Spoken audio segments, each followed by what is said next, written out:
एक छोटे से गांव में रिद्धिमा नाम की एक बहुत ही गरीब लड़की रहती थी। उसका कोई अपना नहीं था और वो रोज पास के घने जंगल में जाकर सूखी लकड़ियां बीनती थी। उन लकड़ियों को शहर में बेचकर जो थोड़े बहुत पैसे मिलते, उसी से वो अपना पेट पालती थी। उसकी किस्मत में सिर्फ मेहनत और गरीबी थी, लेकिन वो स्वभाव की बहुत नेक थी। एक दोपहर जब सूरज की तपिश बहुत तेज थी, रिद्धिमा लकड़ियां बीनते बीनते जंगल के बीचों बीच एक बहुत ही पुराने और विशाल बरगद के पेड़ के नीचे आराम करने रुकी। उस पेड़ की घनी छांव में उसे थोड़ी राहत मिली।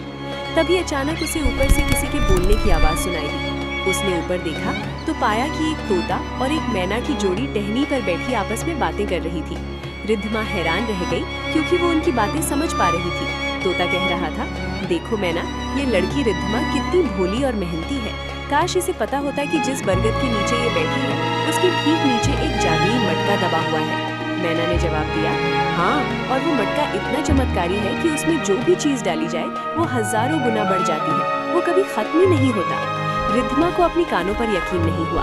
वो डरते डरते उठी और उसी जगह की मिट्टी अपने हाथों से खोदने लगी जहाँ तोता इशारा कर रहा था। खुदाई करते करते उसके हाथ एक सख्त चीज से लगे। जब उसने मिट्टी उठाई तो उसे एक मिट्टी का मटका मिला, जो देखने में तो साधारण था, लेकिन उससे एक अजीब सी चमक निकल रही थी। रिद्धिमा ने अपनी जमा की हुई लकड़ियां वहीं छोड़ दी और उस मटके को सावधानी से अपने कपड़ों में छिपाकर अपनी टूटी फूटी झोपड़ी में ले आई।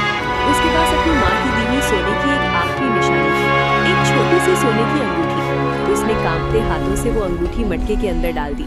जैसे ही अंगूठी मटके के तल से टकराई, एक तेज रोशनी हुई और देखते ही देखते मटका सोने की हजारों चमचमाती अंगूठियों से भर गया। रिद्धिमा की आंखों में खुशी के आंसू आ गए। अब उसकी गरीबी के दिन खत्म हो चुके थे। उसने कुछ अंगूठियां बेची और धीरे धीरे एक आलीशान घर बनाया। रिद्धिमा कुछ ही दिनों में बहुत अमीर हो गई, लेकिन उसने अपना लालच नहीं बढ़ाया। उसने उस जादुई मटके का इस्तेमाल गरीबों की मदद के लिए किया। उसने गांव में अस्पताल और स्कूल बनवाए।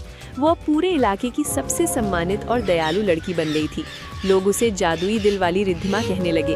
उस तोता मैना की जोड़ी और उस बरगद के पेड़ ने रिद्धिमा की पूरी दुनिया बदल दी थी।